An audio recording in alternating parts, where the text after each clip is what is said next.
Friends, Amla Navami की कहानी सुनने के लिए हम अपने सीधे हाथ में चावल के दाने लेंगे, एक लोटा जल लेंगे और कुछ आंवले ले लेंगे।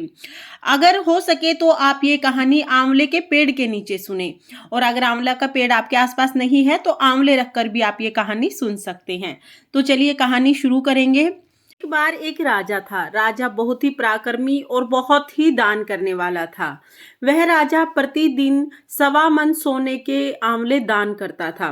जब तक वह सोने के आंवले दान नहीं कर लेता था तब तक खाना नहीं खाता था। राजा के महल में अन्न धन की कोई कमी नहीं थी। उसके भंडार सोने चांदी से भरे हुए थे।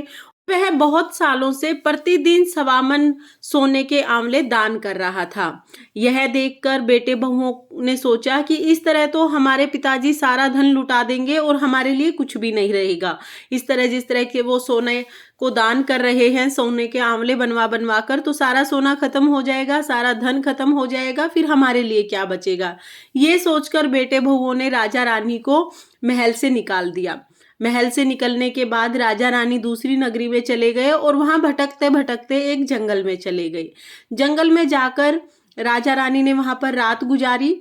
अगले दिन जब सुबह हुई तो राजा ने सोचा कि अब मैं 1.25 मन सोने के आंवले कहाँ से लेके आऊं, क्योंकि जब तक वह 1.25 मन सोने के आंवले दान नहीं कर देता था तब तक कुछ भी भोजन नहीं करता था, यानी कि खाना नहीं खाता था।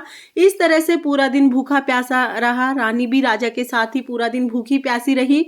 रात को सपने में भगवान विष्णु दिखाई दिए। भगवान विष्णु ने कहा कि तुम्हारे पास ही आंवले का एक पेड़ है इस जंगल में, उस पेड़ को ढूंढो, उस पर तुम्हें सोने के आंवले मिलेंगे और प्रतिदिन तुम्हें 1.25 सेर सोने के आंवले उससे मिल जाएंगे, यानी कि उस पेड़ पर सोने के आंवले लगे हुए होंगे, तुम उनसे सोने के आंवले तोड़कर दान कर सकते हो। जब राजा रानी सुबह उठे तो जंगल में खोज की। खोज करने के बाद उन्हें आंवले का पेड़ दिखा। आंवले के पेड़ पर उन्होंने देखा कि सोने के आंवले लगे हुए हैं। राजा ने आंवले के पेड़ से 1.25 मन सोने के आंवले तोड़े और उसके बाद आंवले दान कर दिए। आंवले दान करने के बाद राजा ने भोजन किया और रानी ने भोजन किया। इस तरह से अब राजा प्रतिदिन उस आंवले के पेड़ से 1.25 मन आंवले तोड़ते सोने के और उन्हें दान कर देते। क्योंकि राजा प्रतिदिन 1.25 मन सोने के आंवले दान करते थे तो आसपास के लोग राजा को जानने लगे। राजा की प्रसिद्धि सारे में फैलने लगी और सभी राजा को आमलिया बाबा बोलने लगे। आमलिया बाबा के पास सभी लोग आते और सबको अन्न धन मिलता, सब तृप्त होकर जाते। तो इसी तरह से राजा रानी के दिन रात बीतने लगे। उधर जो राजा रानी के बेटे और बहुएं थी वो कंगाल होते चले गए। उनके घर में धन की कमी हो गई। सारा धन ऐसे ही खर्च हो गया, घर में कुछ भी नहीं बचा, खाने तक के लाले पड़ गए। तब किसी ने उनको बताया कि हमारे पड़ोस में ही जो नगरी है उसमें जंगल में एक बाबा रहते हैं, वो आंवलिया बाबा हैं, वो सोने के आंवले दान करते हैं। उनके पास जाओगे तो कुछ ना कुछ मदद जरूर मिलेगी। अब बेटा बहू दोनों राजा रानी के पास चले गए। राजा रानी के पास गए तो रानी ने कहा कि इनको कुछ काम के लिए रख लो, क्योंकि राजा रानी ने अपने बेटे बहुओं को पहचान लिया था। लेकिन बेटे बहू राजा रानी को नहीं पहचान पाए, यानी कि अपने माता पिता को नहीं पहचान पाए। एक दिन रानी के बेटे की बहू रानी का सिर देख रही थी। रानी का सिर देखते देखते उसकी आंखों से पानी निकला और रानी के ऊपर गिरा। रानी के हाथों पर जब पानी गिरा तो रानी ने उसके रोने का कारण पूछा तो उसके बेटे की बहू ने कहा कि जिस तरह आपकी गर्दन पर तिल है, मेरी सास की गर्दन पर भी ठीक ऐसा ही तिल था। तब रानी ने उसे बताया कि मैं ही तुम्हारी सास हूँ, तुमने तो हमें घर से निकाल दिया था, लेकिन भगवान विष्णु ने हम पर दया की और हम पर अपनी कृपा दृष्टि बनाई, जिसके कारण कि हम यहाँ पर रहने लगे और यहाँ पर भी हम सोने के आंवले दान करने लगे। उसके बाद राजा और रानी ने अपने बच्चों को माफ कर दिया। इसके बाद सभी लोग साथ रहने लगे। अब राजा के साथ साथ राजा के बेटे और बहुएं भी प्रतिदिन 1.25 मन सोने के आंवले दान करने लगे। हे विष्णु भगवान, जैसे आपने राजा पर अपनी कृपा दृष्टि बनाई, जैसे आपने राजा का उद्धार किया, वैसे ही इस कहानी को कहते सुनते हुकारा भरते सब पर अपनी कृपा दृष्टि बनाए रखना और सभी का उद्धार करना। इस तरह से हम आंवला नवमी की कहानी सुनेंगे। इसके बाद हम एक गणेश जी की कहानी सुनेंगे। एक बार एक बुढ़िया थी। गणेश जी की बहुत भगत थी। डेली मिट्टी के गणेश जी बनाती, गणेश जी गल जाते, मिट्टी के गणेश जी बनाती, गणेश जी गल जाते।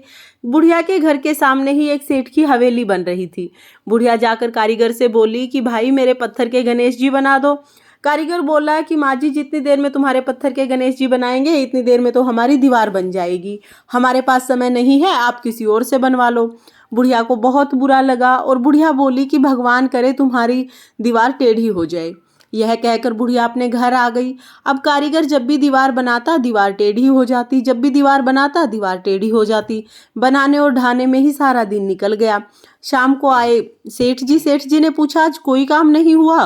कारीगर ने सारी बात बताई कि कैसे एक बुढ़िया आई थी, वो सोने के गणेश जी बनवाने की बोल रही थी, हमने नहीं बनाए और उसके बाद हमारी दीवार टेढ़ी हो रही है।